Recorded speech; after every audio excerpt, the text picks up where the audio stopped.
अस्सलामुअलैकुम दोस्तों, welcome back to our channel find Urdu.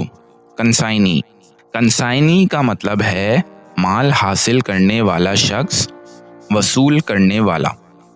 Consignee वो शख्स या कंपनी होती है जो किसी शिपमेंट को रिसीव करती है।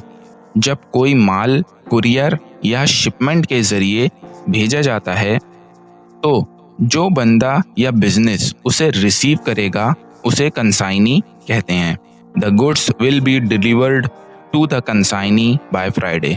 सामान फ्राइडे तक वसूल करने वाला शख्स को दे दिया जाएगा। तो दोस्तों, कंसाइनी का मतलब है माल या शिपमेंट वसूल करने वाला शख्स या कंपनी। उम्मीद है अब आपको कंसाइनी का मतलब समझ में आ गया होगा। मिलते हैं नेक्स्ट वीडियो में। शुक्रिया।